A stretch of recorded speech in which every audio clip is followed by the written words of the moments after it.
O inimigo não arranca a fé de uma vez. Ele apaga o fogo devagar.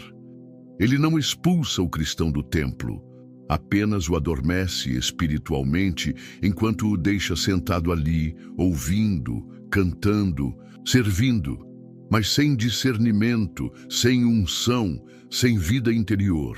Jesus já havia nos alertado com precisão profética sobre esse tempo. Em Mateus 24:12 ele disse: "E por se multiplicar a iniquidade, o amor de muitos se esfriará." Ele não estava falando de pessoas mundanas. Estava falando de muitos, muitos mesmo, que estariam dentro do corpo visível da fé, mas com o coração gelado, endurecido, entorpecido pelas distrações do mundo. Gente que ainda se move, mas que já não sente. O problema é que, quando o amor se esfria, o discernimento se apaga.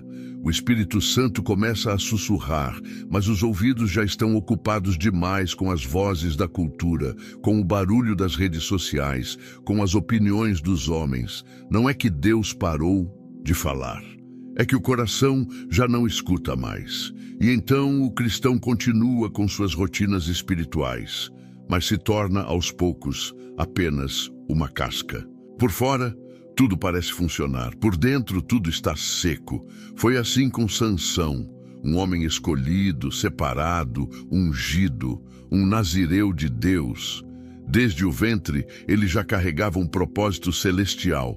Mas veja como termina o relato em Juízes 16:20, quando Dalila o acorda e diz: "Os filisteus vêm sobre ti, Sansão." A Bíblia diz que ele despertou do seu sono e disse: "Sairei ainda esta vez como antes e me livrarei." Mas não sabia que o Senhor já se havia retirado dele. Preste atenção nisso. Ele achava que ainda estava cheio do Espírito. Ele pensava que a unção estava ali. Ele acreditava que ainda tinha a mesma força, mas o Senhor já havia se afastado. E ele não sabia. O Espírito já havia partido, e Sansão continuava agindo como se estivesse tudo bem. Isso é o retrato exato de muitos dentro da igreja hoje. Cantam, pregam, lideram, servem, mas o Espírito não está mais ali. E nem percebem, estão vivendo no automático. Já não choram na presença de Deus, já não sentem a dor do pecado, já não são quebrantados pela cruz. O coração endureceu e a frieza se tornou confortável. O culto virou rotina. A Bíblia, um objeto decorativo. A oração, um hábito vazio. E o mais perigoso de tudo isso é que essas pessoas não percebem que estão se desviando, porque continuam indo à igreja, continuam no meio, mas já não têm profundidade. Estão ali de corpo presente, mas com a alma dispersa. Estão desviados por dentro, desligados do céu, sem conexão com a voz de Deus.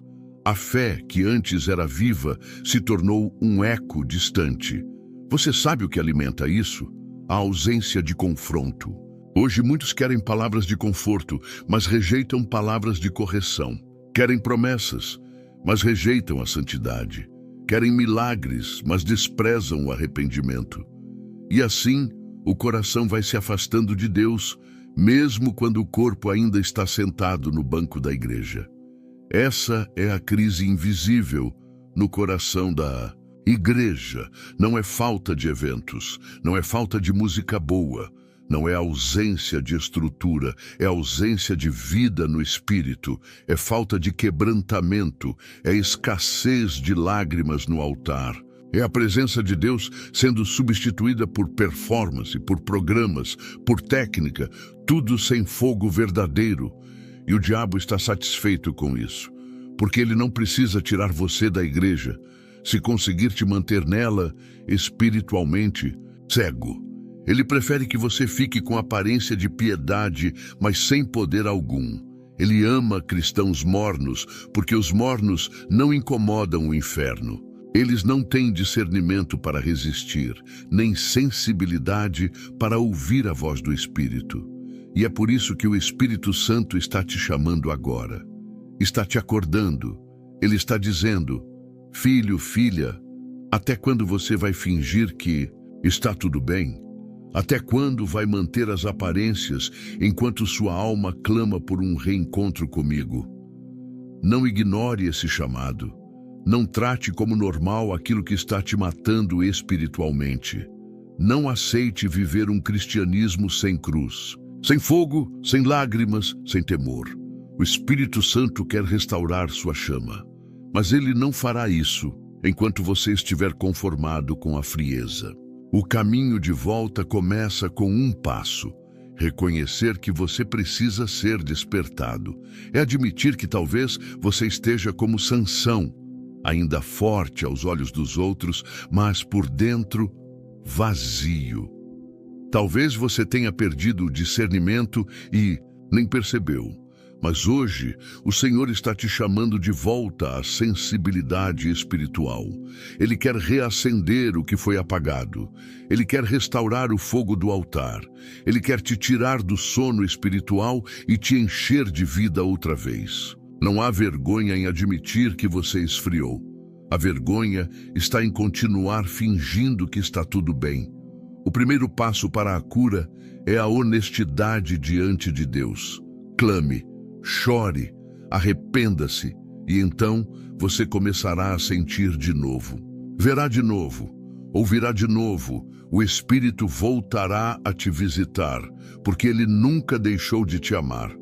Essa crise pode ser invisível para os homens, mas é clara aos olhos de Deus, e ele não quer te perder, ele quer te reacender. Porque há muito mais dele esperando por você, muito mais do que essa vida morna e distante que você tem vivido. E se você ouvir a voz do Senhor hoje, não endureça o seu coração.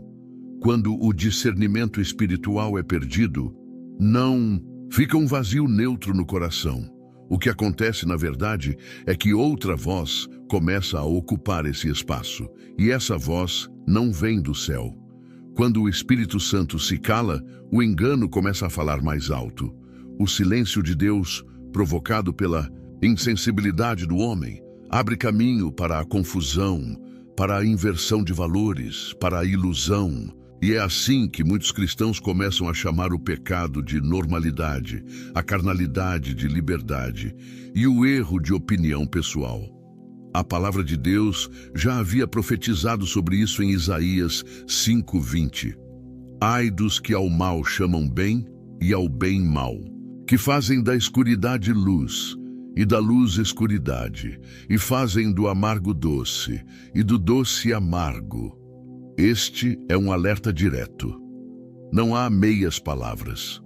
Quando o discernimento é trocado pela conveniência, o espírito do engano se instala com aparência de razão.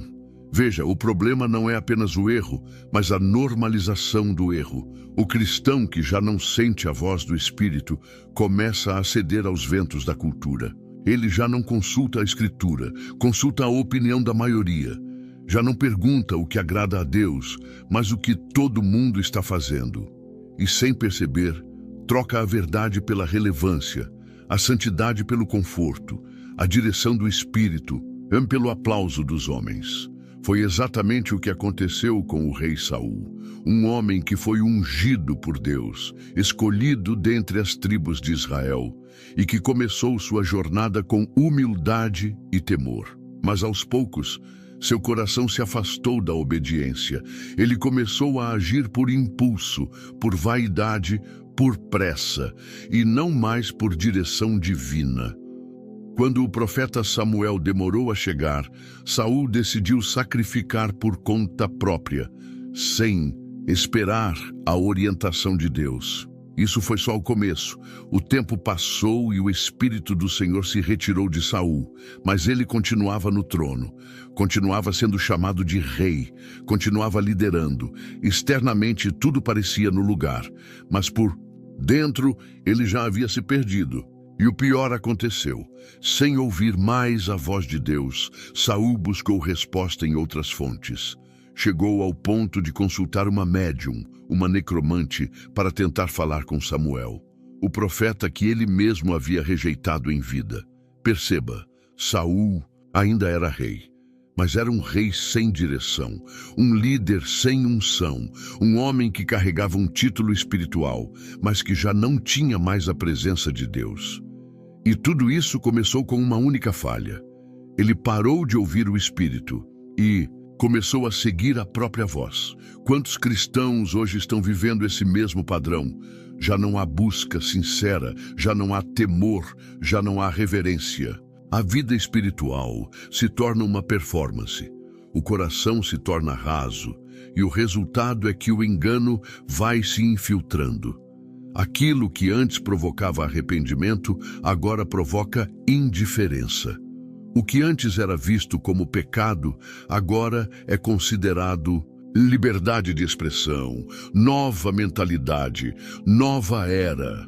Mas a palavra de Deus não muda. O céu não atualiza seus padrões para agradar a cultura. E quando o discernimento desaparece, o primeiro sinal é essa inversão silenciosa. As pessoas não caem no erro de uma vez. Elas vão se acostumando com ele, vão cedendo um pouco aqui, justificando um pouco ali, até que o certo e o errado se misturam como tinta em água. E quando percebem, já não sabem mais diferenciar a voz de Deus das vozes humanas. Esse é o campo onde o diabo mais opera, no terreno da confusão. Ele sempre trabalhou com distorção. Desde o Éden, sua estratégia não foi negar a existência de Deus, mas perverter o sentido da sua palavra. Foi isso mesmo que Deus disse? Questionou ele a Eva. Essa pergunta continua ecoando até hoje nos ouvidos daqueles que já não têm discernimento. Eles começam a relativizar a Bíblia, a reinterpretar os mandamentos com base nas suas emoções ou nas tendências do momento. E é aí que mora o perigo, porque quem perde o discernimento espiritual começa a crer em qualquer coisa que pareça espiritual. A aparência passa a valer mais do que a verdade. E nesse terreno fértil surgem doutrinas distorcidas, pastores sem caráter, ministérios que manipulam as emoções, e o povo, sem discernimento, segue, aceita, aplaude. Isso é grave, porque o engano não apenas desvia, ele ilude. Ele faz a pessoa pensar que está servindo a Deus, quando na verdade está sendo alimentada por um evangelho falso, por um Cristo de conveniência, por um Espírito que não é o Espírito Santo. E quem vive enganado por tempo suficiente acaba se perdendo de vez. Por isso, essa parte da palavra vem com um tom de advertência.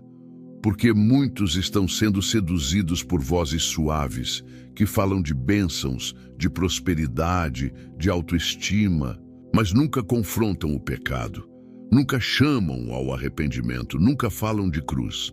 E sem cruz não há cristianismo, sem verdade não há salvação, sem discernimento não há direção. Talvez você tenha percebido isso no seu próprio coração. Talvez algumas coisas que você tolera hoje, anos atrás você nunca teria tolerado. Talvez o que você assiste, compartilha, consome, antes te causaria desconforto, mas agora parece normal. Talvez você já não sente o mesmo incômodo ao ouvir algo que contraria a palavra. Talvez você esteja se acostumando com o erro. Esse é o sinal mais perigoso. Mas há esperança. O Espírito Santo ainda quer falar com você. E se hoje você sente esse aperto no coração, essa inquietação, essa impressão de que Deus está te chamando de volta, é porque ainda há tempo, ainda há espaço para restauração, ainda há caminho de volta à sensibilidade, à verdade, à comunhão real com o Pai.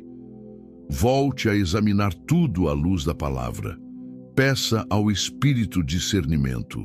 Não aceite viver confuso. Não aceite esse silêncio espiritual como normal.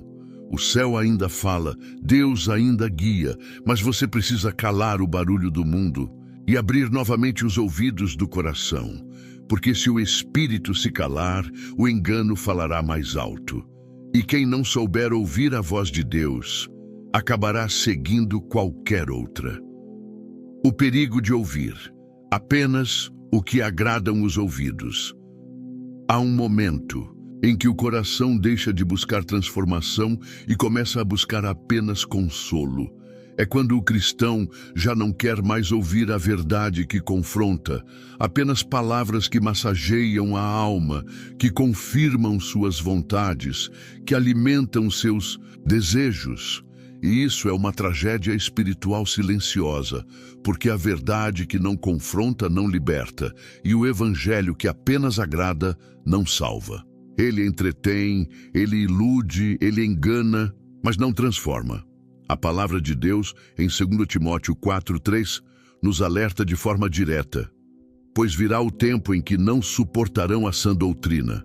Pelo contrário, cercar-se-ão de mestres segundo as suas próprias cobiças, como que sentindo coceira nos ouvidos. Paulo estava dizendo que o problema não seria a ausência de pregadores, mas a escolha errada dos ouvintes. Eles ouviriam, sim, muitas vozes, mas apenas as que confirmassem o que já desejavam fazer. Esse é o retrato do nosso tempo. Um tempo em que muitos querem bênçãos, mas não querem obediência. Querem promessas, mas não querem compromisso. Querem o Cristo da cruz, mas sem cruz alguma sobre seus ombros. E quando a pregação toca na ferida, quando a palavra os chama ao arrependimento, eles simplesmente trocam de pregador, mudam de canal, de igreja, de ambiente, até encontrarem alguém que diga exatamente o que querem ouvir. Mas a verdade de Deus não é moldada pelo gosto do público. Ela permanece firme, cortante, viva, como espada afiada que separa alma e espírito, que revela intenções, que penetra no mais profundo. E quem rejeita essa verdade, em nome do conforto espiritual, está dizendo, mesmo sem perceber: prefiro continuar sendo escravo, desde que eu esteja bem alimentado. O povo de Israel no deserto fez exatamente isso. Haviam sido libertos do Egito por meio de milagres extraordinários. Haviam atravessado o mar a seco. Haviam visto a mão de Deus os sustentar com maná do céu, com água da rocha, com direção sobrenatural dia e noite. Mas bastou sentirem falta de carne e começaram a murmurar. E mais do que isso, começaram a desejar voltar ao Egito. Eles disseram: lá havia panelas de carne, pepinos, alhos, cebolas, como se isso fosse mais importante do que a liberdade, mais precioso do que a promessa, mais desejável do que a presença de Deus. Esse espírito ainda habita o coração de muitos cristãos. Eles dizem: prefiro voltar para o mundo, lá pelo menos eu tinha prazer. Esquecem que esse prazer vinha acorrentado, que havia sofrimento, escravidão, trevas. Mas por não suportarem o processo do deserto, onde Deus os molda, prova, purifica, preferem a ilusão da antiga vida, onde a alma pode até ter sido alimentada, mas estava cativa. Um cristão sem discernimento vai sempre preferir a escravidão confortável à liberdade exigente, porque a liberdade em Cristo requer renúncia, requer cruz, requer obediência. E a maioria não quer pagar esse preço. Preferem um evangelho fast food, rápido, doce, fácil de digerir, mas espiritualmente vazio. O grande perigo é que há muitos mestres dispostos a oferecer exatamente esse evangelho. Homens que distorcem a palavra, que suavizam a verdade, que prometem céu sem arrependimento, vitória sem guerra, colheita sem plantio. E o povo, com coceira nos ouvidos, corre para esses pregadores como crianças correndo atrás de doces, sem perceber que estão sendo alimentados com veneno adoçado. Essas mensagens parecem boas. Falam de amor, de sucesso, de abundância. Usam versículos, citam Deus, falam em nome de Jesus, mas evitam a santidade, o arrependimento, o juízo, a separação do pecado. E onde não há confronto, não há conversão verdadeira. Há apenas adaptação religiosa. É por isso que tantos se desviam. Eles não perceberam que estavam sendo alimentados com meias-verdades, com palavras que pareciam luz, mas vinham da carne, ou pior, da própria mentira. E aos poucos vão se afastando da verdade completa. Vão rejeitando a cruz. Vão preferindo os prazeres ao invés da obediência. Até que um dia já não suportam mais ouvir a voz do Espírito, porque a voz do conforto tomou o lugar da verdade. E sabe qual é a consequência disso? Um coração endurecido, uma mente cauterizada, uma alma vazia, embora cheia de atividades religiosas. Pessoas assim até continuam frequentando cultos, até participam de ministérios, mas por dentro já estão longe e nem percebem, porque suas emoções estão satisfeitas, mas o espírito está faminto. A pergunta que precisa ser feita agora é: o que você tem escolhido ouvir? A palavra que te confronta ou a que te agrada? Você tem fome da verdade, mesmo quando ela fere, ou só busca mensagens que te afagam, porque a sua saúde espiritual depende do alimento que você consome? E se o seu evangelho nunca te leva ao arrependimento, talvez não seja o evangelho de Cristo. Lembre-se, o verdadeiro evangelho não é centrado no homem, mas em Deus. Não busca te agradar, mas te santificar. Ele não existe para confirmar sua vontade, mas para quebrar sua vontade e te alinhar à vontade do Pai. E se você quiser permanecer firme até o fim, precisa aprender a amar a verdade, especialmente quando ela dói, porque é essa dor que cura, é esse confronto que liberta, é essa cruz que salva. Então fuja do evangelho conveniente, fuja das palavras doces demais, busque a palavra que te coloca de joelhos, que te leva ao arrependimento, que te leva à cruz. Porque é ali, e só ali, que a verdadeira vida começa. Em tempos de confusão espiritual, a maior ameaça para a fé não vem de fora. Não é o ateísmo, não é a perseguição, não é o escárnio do mundo. A ameaça mais letal para o cristão é a falsidade que vem de dentro, quando o diabo se disfarça de pastor e heresias são servidas com aparência de unção. O apóstolo Paulo nos alertou com firmeza em 2 Coríntios 11:14. E não é de se admirar, porque o próprio Satanás se disfarça de anjo de luz. E se ele pode fazer isso, quantos mais não se levantarão entre nós, dizendo que vem da parte de Deus, enquanto carregam a mentira em seus lábios? O engano mais perigoso é aquele que tem cara de verdade. A mentira que convence não é a escancarada, é a que vem revestida de espiritualidade, de linguagem cristã, de aparente autoridade. O diabo não chega com tridente nas mãos e olhos vermelhos. Ele vem com terno, Bíblia na mão e palavras doces, cuidadosamente construídas para parecerem ungidas. E muitos, por falta de discernimento, se alimentam disso, até que sua fé apodrece por dentro. A Bíblia nos dá um exemplo trágico disso em 1 Reis 13. Um jovem profeta havia sido enviado por Deus com uma missão clara: profetizar contra o altar de idolatria de Jeroboão e não comer, nem beber, nem voltar pelo mesmo caminho. Era uma ordem simples, mas firme. Ele obedeceu, até que foi abordado por um profeta velho, que mentiu dizendo que um anjo havia lhe falado para trazer o jovem à sua casa. A Bíblia é explícita, mas ele mentia. 1 Reis 13:18. O jovem profeta acreditou, talvez por respeito à idade, talvez pela forma como o homem falava, talvez pela menção de um anjo. Ele baixou a guarda, ignorou a instrução direta do Senhor, confiou na palavra de um estranho, e isso lhe custou a vida. Um leão o matou no caminho e seu corpo ficou estendido como sinal de que Deus não tolera desobediência, mesmo que ela seja causada por ingenuidade. Isso deveria acender um alerta em cada coração sincero. Nem todo mundo que diz "Deus me falou" está falando a verdade. Nem todo que carrega um título e uma aparência de piedade tem o Espírito de Deus. Nem todo pregador popular é fiel às Escrituras. O discernimento espiritual não serve apenas para nos proteger do mundo. Ele é essencial para nos proteger da corrupção que se infiltra no meio do povo de Deus.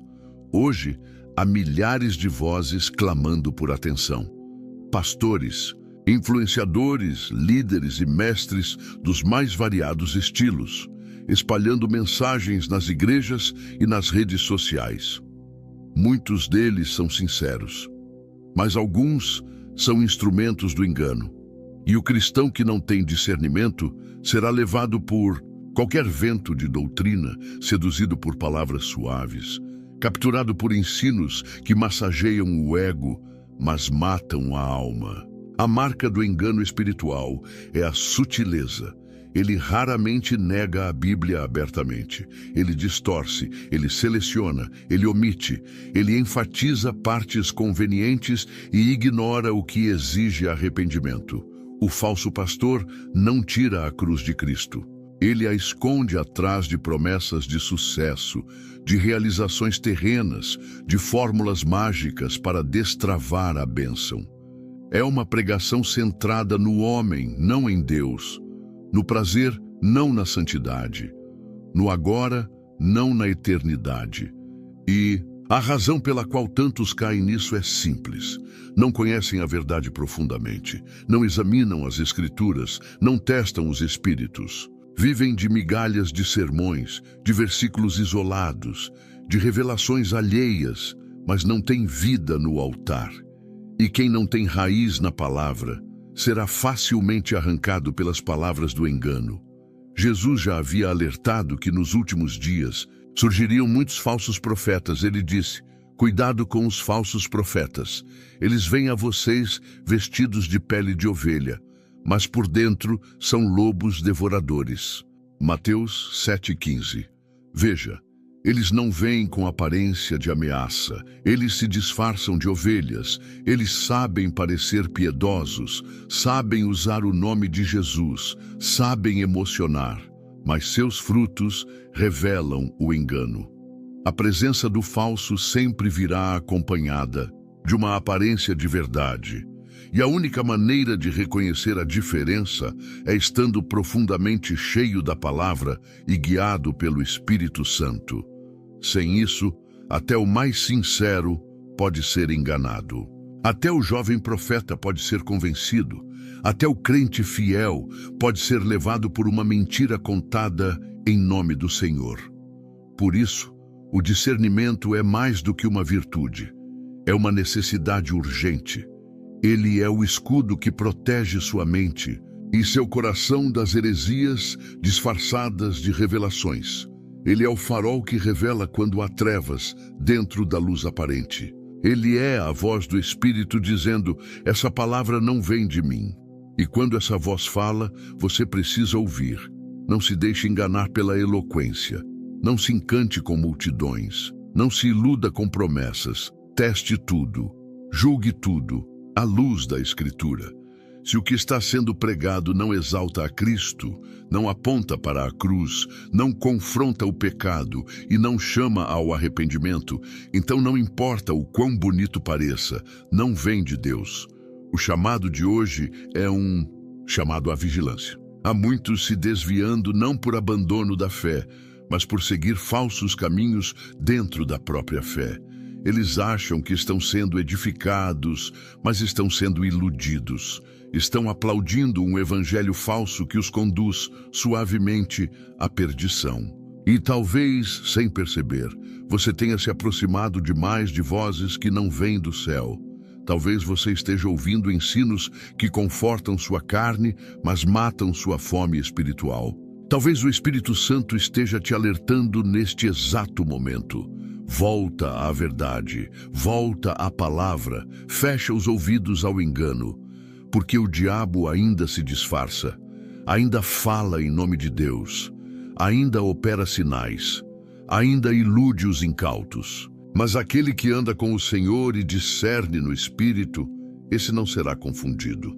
Que essa seja a sua realidade: olhos abertos, ouvidos sensíveis, coração vigilante. Porque nem todo pastor é de Deus, e nem toda palavra que soa espiritual vem do céu. O cristão que anda por emoções e não pelo Espírito, há uma diferença profunda entre ser guiado pelo Espírito Santo e ser conduzido pelas próprias emoções. Muitos cristãos confundem sensações com direção divina. Acham que o que sentem é o que Deus está dizendo. E isso, meus irmãos, é um terreno extremamente perigoso, porque o coração humano, por mais sincero que seja, pode enganar. Ele pode gritar mais alto do que a verdade, pode se emocionar com o que agrada e se calar diante do que confronta. E a palavra de Deus é clara e firme sobre isso. Enganoso é o coração, mais do que todas as coisas, e desesperadamente corrupto. E quem o conhecerá? Jeremias 17:9. Um cristão que anda por emoções está sempre em oscilação. Um dia está animado, no outro está abatido. Um dia confia, no outro duvida. Hoje acredita que Deus está com ele, amanhã acha que foi abandonado. Suas decisões espirituais mudam conforme o estado emocional. Não há firmeza, não há raiz, não há constância. Tudo depende do que sente, do que percebe, do que interpreta a partir das suas experiências pessoais. Mas andar com Deus não é sobre sentir, é sobre crer, é sobre obedecer mesmo quando o coração está confuso, é sobre confiar mesmo quando a alma está em silêncio, é sobre permanecer mesmo sem entender. Porque a fé não se alimenta de emoções, mas da palavra. E o Espírito Santo não guia pelo que sentimos, mas pela verdade revelada nas Escrituras. Pedro é um exemplo clássico disso. Um homem sincero, impulsivo, corajoso, mas profundamente emocional. No momento em que os soldados vieram prender Jesus, Pedro sacou da espada e cortou a orelha de um dos servos do sumo sacerdote. Um ato de bravura, mas também de descontrole. Ele não esperou a direção do mestre, não entendeu o que estava acontecendo. Agiu por impulso, por zelo humano, por emoção desgovernada, e foi repreendido por Jesus na mesma hora. Poucas horas depois, esse mesmo Pedro, que queria defender Jesus com uma espada, o negou 3 vezes diante de simples perguntas, e chorou amargamente, porque no fundo ele era sincero, mas estava preso à sua própria alma, à sua própria instabilidade. Ele amava o Senhor, mas ainda não tinha sido transformado pelo Espírito. E enquanto isso não acontece, o crente vive nessa montanha-russa emocional que o leva para todos os lados, menos para a maturidade. Só depois do Pentecostes, quando o Espírito Santo o encheu, Pedro se tornou firme. O mesmo homem que antes negava Jesus por medo, agora pregava com ousadia diante de multidões, encarava prisões, sofrimentos, ameaças. O que mudou? Ele deixou de viver pelas emoções e passou a andar pelo Espírito. Ele trocou o sentimento pela convicção, e foi essa transformação que o tornou um verdadeiro apóstolo. Isso nos ensina algo essencial. O discernimento espiritual não nasce da alma. Ele não brota de sentimentos. Ele não vem daquilo que parece certo aos nossos olhos. O discernimento é fruto do Espírito. Ele é cultivado em oração, em intimidade com Deus, na meditação da palavra, na comunhão sincera. E quem não tem isso, por mais sincero que seja, será enganado pelo próprio coração. Quantas pessoas tomam decisões com base no que sentem? Mudam de igreja porque não sentem mais a mesma coisa. Abandonam ministérios porque perderam o desejo. Se afastam de pessoas porque não têm mais paz. e usam essas frases como justificativas espirituais, quando, na verdade, estão sendo governadas pela alma e não pelo espírito. O problema é que o diabo sabe disso e ele manipula emoções.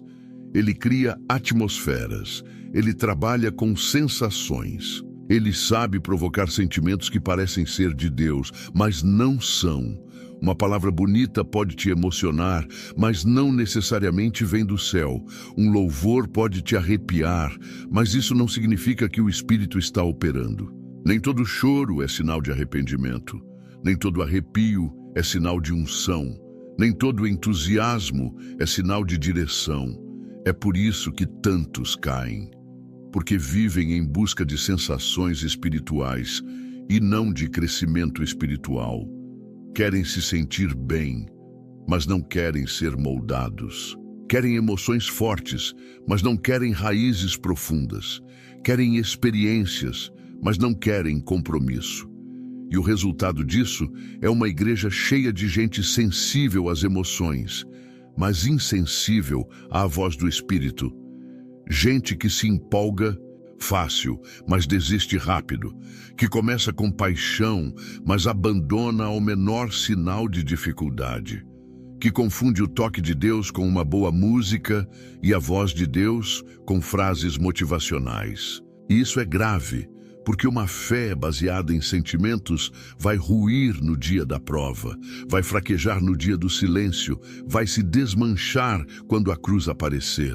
A maturidade espiritual começa quando aprendemos a discernir entre alma e espírito. Quando aprendemos que nem tudo que sentimos vem de Deus. Quando deixamos de buscar confirmações no nosso humor e passamos a confiar na fidelidade do que está escrito. Quando deixamos de viver por sinais e passamos a viver por fé. E se hoje você percebe que tem andado mais pelas emoções do que pelo espírito, essa é a hora de ajustar a rota, de pedir a Deus que te dê firmeza, profundidade, discernimento, que te livre da inconstância, que te ensine a reconhecer a voz dele mesmo quando seu coração estiver confuso, porque a verdadeira segurança não está no que sentimos, está no que ele prometeu. Você não foi chamado para andar por vista, nem por sensação. Foi chamado para andar por fé. E essa fé precisa estar enraizada na palavra, alimentada pelo Espírito, sustentada pela verdade. Mesmo quando tudo dentro de você quiser desistir, permaneça. Mesmo quando suas emoções gritarem o contrário, creia, porque o Espírito Santo não te guia por instinto, mas por convicção. E a convicção nasce da cruz, do altar, da entrega, da palavra viva. Não do calor do momento, não da lágrima, fácil, não da empolgação do culto, mas da decisão silenciosa de obedecer todos os dias. Essa é a vida que Deus quer para você. Uma vida que não depende de emoções, mas que transborda do Espírito. Uma vida onde o discernimento não se perde, porque está firmado na rocha, a tristeza do Espírito Santo. Quando Deus se cala com os seus, quando o Espírito Santo se entristece, ele não grita. Ele não força a entrada. Ele simplesmente se cala. E o silêncio de Deus é uma das dores mais profundas que uma alma pode experimentar. Mas poucos percebem, porque o coração já está endurecido, a mente está ocupada, os ouvidos estão cheios de ruídos. E nesse estado de insensibilidade, muitos cristãos continuam suas rotinas religiosas sem notar que a presença se foi, que a voz cessou, que o céu está em silêncio. Não por ausência de amor, mas porque ele já não é mais ouvido. Efésios 4:30 nos dá uma advertência direta e cortante. Não entristeçais o Espírito Santo de Deus, no qual fostes selados para o dia da redenção. Esse versículo é uma chave espiritual. Ele nos mostra que é possível ferir o Espírito. É possível provocar tristeza no coração daquele que habita em nós. E essa tristeza não é emocional, é espiritual. Ela surge quando o cristão resiste à correção, ignora os alertas, despreza a santidade e insiste em viver do seu próprio jeito. Quando a voz do Espírito é desprezada por tempo demais, ela começa a desaparecer. Não porque ele desistiu de nós, mas porque nós nos fechamos para ele. A consciência vai sendo cauterizada. O coração vai se tornando de pedra. E o que antes nos incomodava já não causa mais peso. O que antes nos quebrantava agora é tratado com indiferença. E assim, pouco a pouco, o cristão se afasta. Não por rebeldia explícita, mas por uma lenta e perigosa perda de sensibilidade espiritual. Os discípulos no caminho de Emaús viveram uma experiência que ilustra essa realidade. Estavam andando com Jesus, mas não o reconheceram.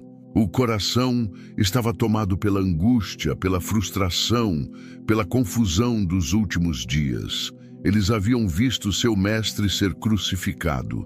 Suas expectativas foram esmagadas, e mesmo quando Jesus se aproximou e começou a conversar com eles, seus olhos estavam como que impedidos de vê-lo. A dor interior nublou sua percepção espiritual. Só quando Jesus falou e partiu o pão, seus olhos se abriram e reconheceram que era ele. Essa cena é mais do que uma narrativa bíblica. Ela é um retrato de muitos hoje. Gente ferida, frustrada, decepcionada com o que aconteceu em sua caminhada de fé. Pessoas que já não sentem mais a presença de Deus, que já não discernem mais a sua voz, que acham que estão sozinhas, quando na verdade o Senhor ainda está ao lado delas. Apenas não conseguem perceber. Mas sabe por que isso acontece? Porque a sensibilidade foi substituída pela dureza. Porque o coração se encheu de argumentos, de mágoas, de pressa, de orgulho, e o Espírito Santo, que é manso, que fala baixinho, já não encontra espaço para ser ouvido.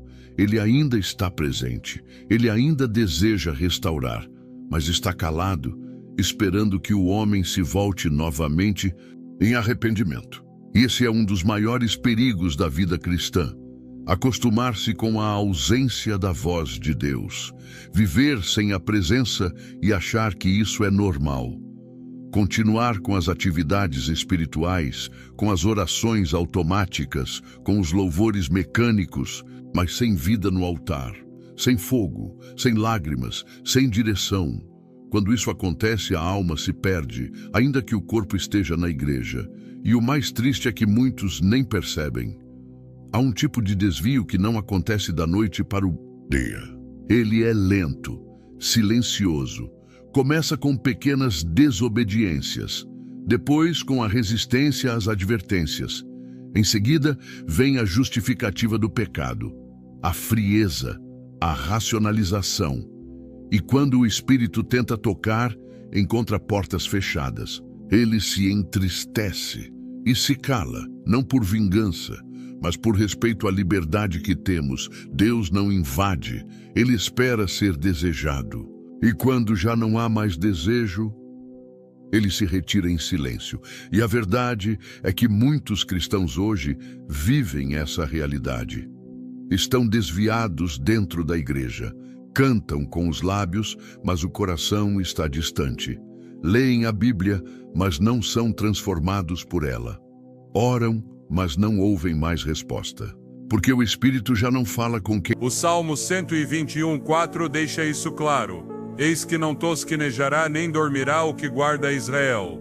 Esta promessa não é apenas uma declaração poética, mas uma realidade espiritual que transforma o modo como entendemos a cura divina. Porque há um salmo em particular cheio de poder que tem a capacidade de operar milagres mesmo enquanto dormimos. O que muitos não compreendem é que a palavra de Deus não está limitada às nossas horas de consciência. Seu poder não depende de nossa vigília nem de nossa capacidade de recitá-la repetidamente. Quando pronunciada com fé, quando guardada no coração como uma semente viva, ela começa a operar em dimensões que nossos sentidos não conseguem perceber. Hebreus 4:12 afirma: Porque a palavra de Deus é viva e eficaz, e mais cortante do que qualquer espada de 2 gumes, e penetra até a divisão da alma e do espírito, e das juntas e medulas, e é apta para discernir os pensamentos e intenções do coração. Isso significa que a Escritura, quando ativada pela fé, continua cortando, curando e transformando, mesmo no mais profundo do nosso inconsciente. A alma não descansa como o corpo. Embora nossos olhos se fechem, nosso espírito permanece aberto à intervenção divina. Deus, que soprou o fôlego de vida sobre o homem, não precisa de nossa consciência para agir. Quando entregamos nossa noite em suas mãos, quando deixamos que sua palavra nos envolva como um manto de poder, então ele opera sem obstáculos. Muitos testemunhos confirmaram essa verdade. Pessoas que, após orar com um salmo específico antes de dormir, acordaram sem dor, com clareza mental, com uma paz inexplicável que só pode vir do alto. Não foi um médico, não foi um tratamento, foi o poder sobrenatural de uma escritura que não dorme. A Bíblia contém exemplos claros desse tipo de intervenção divina. No livro de Gênesis, Jacó se encontrava no meio do deserto, sem refúgio, sem companhia, com uma pedra por travesseiro, mas foi ali, em seu sono, que Deus se revelou com uma visão celestial que mudou o curso de sua vida. Gênesis 28:12 diz: "E sonhou, e eis uma escada posta na terra, cujo topo tocava nos céus, e eis que os anjos de Deus subiam e desciam por ela." Através desse sonho, o Senhor não apenas falou com ele, mas lhe impartiu uma promessa de proteção e bênção. Jacó não estava orando quando isso ocorreu, estava dormindo, e no entanto a presença de Deus o envolveu. Isso nos demonstra que a obra divina transcende nosso estado físico. Quando a fé é ativada, o descanso se torna um terreno sagrado. O Salmo 107:20 não pode passar despercebido. Ali se nos diz: "Enviou a sua palavra, e os sarou e os livrou da sua destruição." Este versículo é uma revelação poderosa. A palavra enviada não precisa de acompanhamento humano para surtir efeito. Deus envia sua palavra, e ela cumpre seu propósito, assim como a chuva não retorna sem regar a terra. Sua promessa não volta vazia. Isso significa que quando, antes de dormir, pronunciamos um salmo com fé, não estamos realizando um ritual simbólico. Estamos desencadeando uma realidade espiritual onde a palavra de Deus continua operando enquanto dormimos, limpando nosso interior, renovando nossas células, restaurando nossas emoções, libertando-nos do peso da doença. Um salmo, quando proclamado com confiança, não apenas toca a mente, mas penetra até o mais profundo do ser. Muitos crentes que enfrentaram doenças crônicas encontraram na palavra recitada antes do descanso uma força sobrenatural. Não é que o salmo tenha um poder mágico, mas é um canal pelo qual se manifesta a voz viva de Deus. Não podemos subestimar o que ocorre quando uma promessa divina entra em contato com um coração disposto. À noite, esse momento aparentemente passivo se converte em um altar onde o poder de Deus se manifesta sem restrições. Davi, o autor de muitos salmos, compreendia essa dinâmica espiritual. No Salmo 16:7, ele escreveu: "Bendirei ao Senhor que me aconselha, até de noite os meus rins me ensinam." O que isso significa? Que enquanto dormia, seu espírito continuava recebendo direção, consolo e guia.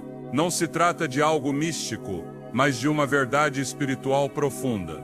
A alma, quando alinhada com Deus, é capaz de receber instruções, revelações e até cura enquanto o corpo repousa. É por isso que os salmos não são apenas hinos, são instrumentos vivos que conectam nosso interior com a fonte de toda a vida. Um exemplo comovente é o de um homem que enfrentava uma doença terminal. Após esgotar todos os tratamentos médicos, começou a recitar todas as noites um salmo específico, convencido de que Deus podia operar mesmo em seu descanso. Ele não o fazia por desespero, mas por fé. Não pedia sinais, apenas se entregava à palavra. Algumas semanas depois, os médicos começaram a notar uma melhora inexplicável. Seu corpo respondia melhor, seu ânimo era diferente, sua paz era evidente. Quando lhe perguntaram o que havia mudado, ele respondeu: Apenas adormecia com o salmo no coração e acordava com a certeza de que Deus não deixou de trabalhar nem por um segundo. Esse testemunho, como muitos outros, confirma que a obra de Deus não se limita às nossas horas ativas. Ele continua curando mesmo quando dormimos. O próprio Jesus nos ensinou sobre o poder da semente semeada em silêncio. Em Marcos 4, 27 e 28, ele disse: "E dorme e levanta-se de noite e de dia, e a semente brota e cresce, sem que ele saiba como, porque a terra por si mesma frutifica, primeiro é erva, depois a espiga, e por último o grão cheio na espiga." Essa parábola não fala apenas do crescimento natural, mas também do espiritual. Há processos que Deus inicia no invisível e que florescem no visível com o tempo. Assim acontece quando recitamos um salmo com fé antes de dormir. Não vemos o movimento imediato, mas o fruto chega.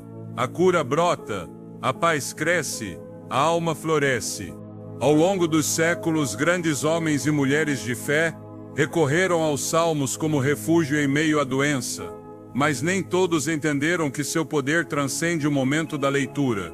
Quando uma promessa de Deus é semeada na mente e retida no coração antes de dormir, ela se torna uma ordem espiritual ativa. O inimigo não pode tocar o que foi selado pela palavra. Os pensamentos negativos perdem força, as cargas se dissipam, o corpo encontra descanso porque o espírito foi coberto com a autoridade do céu. O Salmo 3:5 expressa com uma clareza que comove: "Eu me deitei e dormi, acordei porque o Senhor me sustentou." Não é uma afirmação genérica, é uma declaração de vitória espiritual. O descanso de Davi não era apenas físico, era uma experiência de proteção ativa. Deus o sustentava enquanto dormia. Essa é a promessa que hoje segue vigente para você. Quando você entrega sua noite a Deus e a sela com sua palavra, não está simplesmente esperando dormir melhor. Está preparando o cenário para que o Espírito Santo haja no mais profundo do seu ser. Há pessoas que não conseguem descansar porque seu corpo está submetido à dor, outras que conseguem dormir, mas acordam com ansiedade, temor ou angústia. E se a raiz dessa opressão espiritual pudesse ser quebrada simplesmente deixando que a palavra opere durante a noite? E se esse salmo que você leu tantas vezes fosse a chave que Deus desenhou para libertar sua alma do sofrimento? A Escritura não perde vigência, não precisa de ajustes nem atualizações. Seu poder é o mesmo ontem, hoje e pelos séculos, e segue sendo suficiente para curar mesmo quando o corpo dorme. Em Isaías 55:11, Deus nos entrega-te uma promessa que transforma a forma como vemos sua palavra.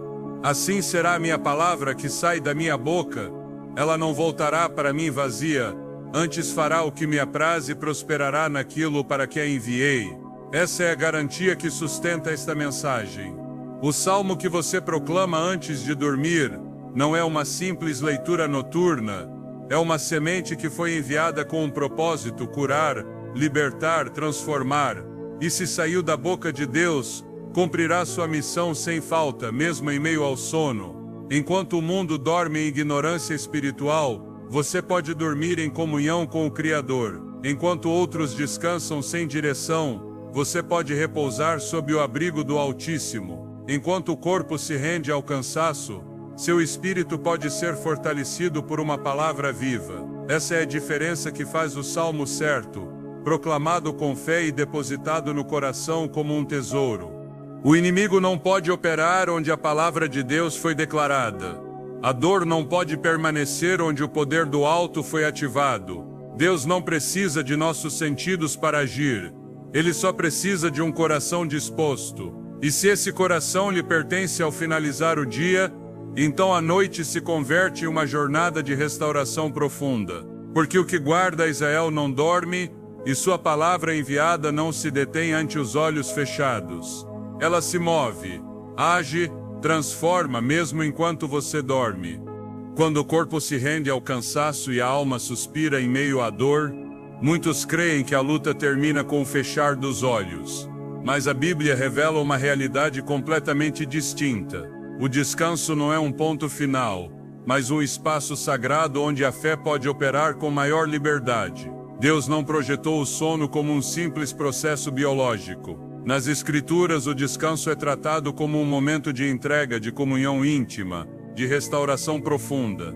O Salmo 4:8 declara: em paz me deitarei e dormirei, porque só tu, Senhor, me fazes habitar em segurança. Essa expressão não provém de alguém que dorme por rotina, mas de quem compreendeu que o descanso é um ato de fé. Deitar-se com confiança não é fruto de um corpo exausto, mas de um espírito rendido ante a soberania divina. Dormir em paz é mais que a ausência de ruído ou preocupações. É o resultado de uma confiança ativa em Deus. É uma forma de dizer: Senhor, enquanto eu descanso, tu permaneces no controle. A verdadeira paz não se encontra no silêncio do ambiente, mas na certeza de que Deus sustenta cada detalhe, mesmo aqueles que escapam do nosso entendimento. O livro de Provérbios destaca essa verdade com uma promessa direta: quando te deitares, não temerás, deitar-te-ás, e o teu sono será suave. Provérbios 3:24. Esse tipo de descanso não provém de circunstâncias externas, mas de uma conexão interior com a fonte de toda a vida. Quando a fé é ativada antes do descanso, produz-se um alinhamento entre corpo, alma e espírito. Essa harmonia é vital para que a cura divina flua sem interferências. O corpo precisa de repouso, mas a alma precisa de segurança. Sem essa segurança espiritual, o descanso se torna um simples intento de recuperar energia, sem permitir a intervenção sobrenatural que transforma. Isaías 26:3 estabelece um princípio que vai além do pensamento lógico. Tu conservarás em paz aquele cuja mente está firme em ti, porque ele confia em ti. Essa paz completa não se experimenta apenas de dia, permanece na noite, custodiando cada batida, cada respiração, cada pensamento inconsciente. A fé não descansa quando os olhos se fecham. Pelo contrário, é então que atua em seu estado mais puro, sem distrações, sem raciocínio, sem interrupções externas. No silêncio do sono, o que foi semeado no espírito começa a dar fruto. A palavra proclamada se converte em substância viva que opera no mais profundo do ser. O Salmo 91:1 nos lembra: aquele que habita no esconderijo do Altíssimo, à sombra do Onipotente descansará. Habitar sob seu abrigo não é um ato de um momento, mas uma permanência constante. E essa permanência não se interrompe pela noite. Deus segue cobrindo, segue guardando, segue operando. Quando o corpo se entrega ao descanso desde a fé, ativa-se uma dimensão espiritual de proteção e cura que vai além do compreensível. Não é só dormir. É repousar nas promessas de Deus. É render cada célula, cada órgão, cada pensamento ao cuidado daquele que não falha. O Salmo 23 o expressa com clareza: em verdes pastos me faz repousar, junto às águas tranquilas me conduz, refrigera a minha alma. Esse descanso é conduzido por Deus, não imposto pelo esgotamento. É um descanso que restaura, que reordena, que dá vida. Em meio à doença, esse tipo de repouso se converte em medicina espiritual. O próprio Jesus, durante seu ministério terreno, mostrou a importância do descanso como parte do design divino. Em Marcos 6:31, disse aos seus discípulos: vinde vós à parte, a um lugar deserto, e descansai um pouco. Esse chamado não era apenas físico, era um convite para renovar forças em um ambiente onde a presença de Deus pudesse fluir sem interferências. O descanso que Deus aprova é aquele que se converte em um espaço de renovação espiritual. Não é evasão, é conexão. É permitir que o Espírito Santo ministre a alma sem o ruído das responsabilidades, nem o peso das preocupações. Em tempos de doença, o sono costuma se tornar frágil. A dor física, a ansiedade emocional e o temor espiritual tentam interromper esse processo natural. Mas quando o descanso está envolto na fé, ocorre uma transformação interna que nenhuma condição física pode bloquear. A Bíblia não ensina que o sono seja apenas uma necessidade humana, mas também uma estratégia divina. O Salmo 127:2 revela um detalhe profundo: inútil vos será levantar de madrugada e repousar tarde, comendo pão de dores, pois aos seus amados ele dá enquanto dormem. Não se trata simplesmente de dormir, mas de receber o sono como um presente divino. Aos seus amados ele dá o sono. Um sono que não é comum, que não é superficial, mas cheio de propósito, carregado de restauração, saturado de sua presença. Deus não dá um descanso qualquer, dá um descanso específico a quem lhe pertence, um descanso que fortalece e prepara o corpo para a cura. Essa é a razão pela qual, antes de dormir, a proclamação de um salmo de poder não é um ato ritual, mas uma preparação espiritual para receber o que Deus já prometeu. Nesse espaço entre a consciência e o sono, a alma se abre ao eterno. A palavra que foi lida, pronunciada ou meditada não cai no vazio, se converte em semente ativa que brota enquanto o corpo descansa. O descanso em fé é uma forma de adoração. É uma maneira de dizer: Senhor, confio tanto em Ti que posso me render completamente sem temor. Essa atitude permite que a cura se manifeste sem resistência. A preocupação detém o fluir espiritual. A dúvida bloqueia a intervenção divina, mas a confiança genuína permite que o céu toque a terra, mesmo no leito do enfermo. Não é necessário ver para crer, é necessário crer para que Deus opere, mesmo no oculto. A fé que sana enquanto dormimos não é uma ideia moderna, é um princípio eterno. Desde os tempos mais antigos, o povo de Deus entendeu que o descanso era uma ferramenta de restauração. Em Deuteronômio 33:12, encontramos uma bênção poderosa para os que descansam em Deus. O amado do Senhor habitará seguro junto a ele. O Senhor o cobrirá todo dia, e ele descansará entre os seus ombros. Essa imagem não pode ser ignorada. Habitar confiado é mais que estar protegido, é ser envolto, sustentado, carregado, se necessário, entre os ombros do Altíssimo. Essa é a classe de repouso que Deus oferece a quem decidiu confiar, mesmo em meio à doença. Nada enfraquece mais o corpo que a ansiedade, e nada o fortalece mais que a paz que provém de uma fé ativa. Por isso, a palavra insiste que a paz de Deus não é como a do mundo. É uma paz que excede todo o entendimento, guardará os vossos corações e os vossos pensamentos em Cristo Jesus. Filipenses 4:7. Essa paz é chave para que a cura flua enquanto dormimos. Não se trata de fechar os olhos e esperar, se trata de fechar os olhos com a segurança de que algo está ocorrendo no invisível.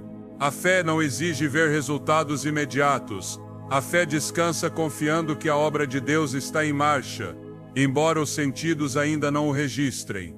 Jesus ensinou com clareza que tudo o que se pede em oração crendo será recebido. Mateus 21:22. Essa oração, quando realizada antes do descanso, não fica suspensa no ar, fica estabelecida no eterno. Cada palavra de fé proclamada, cada salmo declarado, cada promessa repetida com convicção se converte em uma ordem espiritual que o céu recebe e executa no tempo perfeito. E esse tempo muitas vezes é durante a noite, quando o corpo não se opõe, quando a mente não interfere, quando a alma descansa, a palavra pode operar com liberdade absoluta. A relação entre fé, descanso e cura é inseparável.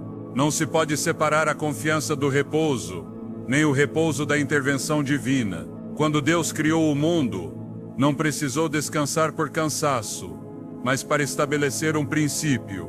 O sétimo dia foi santificado porque representava o fechamento de uma obra perfeita.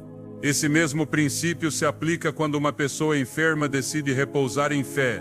Não está abandonando a luta, está dando um passo espiritual que declara: a obra já está feita, minha cura foi estabelecida no céu. Essa declaração, mesmo sem palavras, é suficiente para que o sobrenatural comece a operar. O poder de Deus não responde à lógica humana, mas responde à fé. E a fé que descansa é uma das expressões mais poderosas de confiança. Não precisa se agitar, não precisa gritar, não precisa manipular. Só repousa, só crê, só espera. E nessa espera, o poder de Deus se move com liberdade. O Salmo 62:1 resume com precisão: somente em Deus a minha alma espera em silêncio, dele vem a minha salvação. Essa calma da alma não é passividade, é certeza, é estabilidade interior. É uma plataforma espiritual onde a doença não tem poder, porque a presença de Deus preenche tudo. Dormir sob a cobertura da fé é dormir rodeado de promessas. Cada célula do corpo recebe o eco de uma verdade inabalável: pelas suas chagas fomos sarados. Isaías 53:5. Essa promessa não precisa ser repetida incessantemente para ser efetiva. Precisa ser crida, aceita, abraçada no interior. E quando essa promessa é a última palavra que ouvimos antes de dormir, se converte em uma ordem divina que penetra o mais profundo do ser. Nada pode deter a obra que Deus começa quando uma pessoa se deita em fé, declarando que Ele tem o controle. O descanso se converte assim em um altar invisível, um lugar sagrado onde o corpo é ministrado, a alma é curada e o espírito é fortalecido. Não há lugar mais seguro que o leito coberto pela presença de Deus. Não há medicina mais eficaz que a paz que provém da certeza de que Ele está operando. E não há noite mais abençoada que aquela em que a alma descansa sob a sombra do Onipotente, sabendo que o Deus que cura não precisa do dia para agir, porque seu poder não dorme, não descansa e não se detém. Em meio à dor física, à angústia da alma e à incerteza do espírito, Deus deixou uma ferramenta viva que sustentou gerações, sua palavra. E dentro dessa palavra, há expressões que não apenas consolam, mas transformam realidades. Um dos textos mais poderosos que revela o caráter protetor, curador e restaurador de Deus é o Salmo 91. Esta porção não é simplesmente um canto antigo nem uma poesia inspiradora. É uma proclamação de autoridade espiritual, uma cobertura estabelecida para quem decidiu habitar sob a sombra do Altíssimo. O Salmo 91 contém uma revelação que transcende os limites do entendimento humano. Não está dirigido à mente, mas ao espírito. É um chamado a morar, não a visitar ocasionalmente a presença de Deus. As palavras iniciais deixam isso claro. Aquele que habita no esconderijo do Altíssimo, à sombra do Onipotente, descansará. Não se trata de uma relação superficial, mas de uma permanência constante. Quem habita, permanece. E quem permanece não está exposto ao acaso nem à vulnerabilidade deste mundo. Está coberto, resguardado e completamente rodeado pela fidelidade de Deus. Este salmo não oferece uma esperança indefinida. Fala com precisão do que Deus fará com quem escolheu repousar sob seu abrigo. São mencionadas pestes, doenças, inimigos ocultos, ameaças visíveis e invisíveis. Mas também é apresentada a resposta divina para cada uma dessas situações. Não temerás o terror noturno, nem a flecha que voa de dia, nem a peste que anda na escuridão, nem a destruição que assola ao meio-dia. Cada imagem descreve uma ameaça real, e cada uma é neutralizada não pela força humana, mas pela intervenção do Altíssimo. Dormir com este salmo não é um ato ritual, é uma declaração de confiança.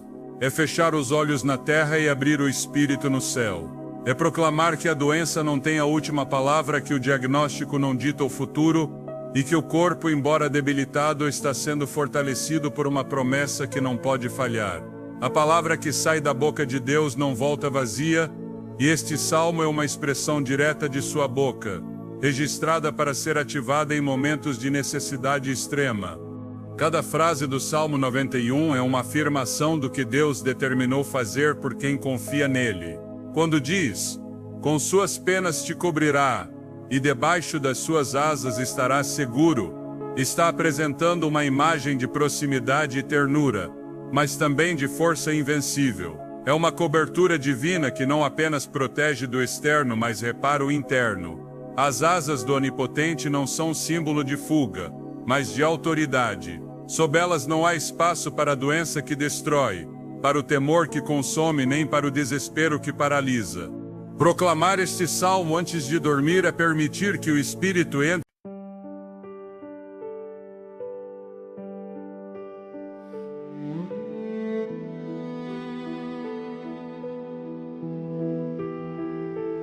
Under a sky where the quiet stars bow, I breathed a dream.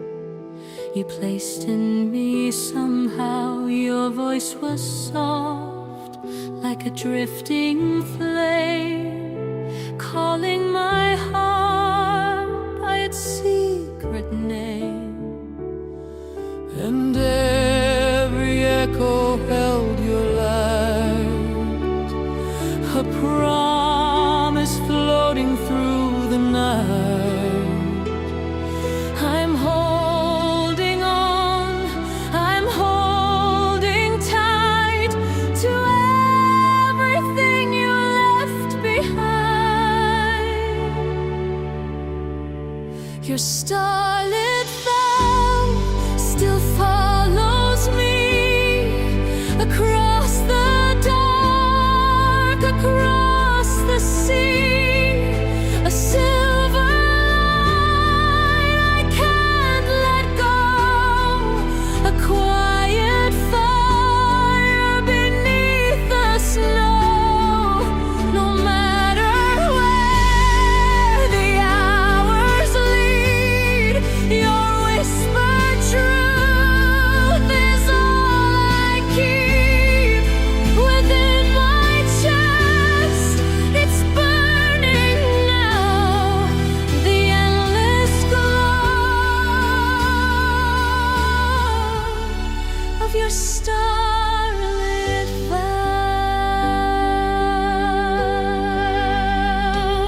The wind remembers the words we made, carrying them through the night. We prayed, your touch remains like a gentle mark, a lantern warm in the deepest dark.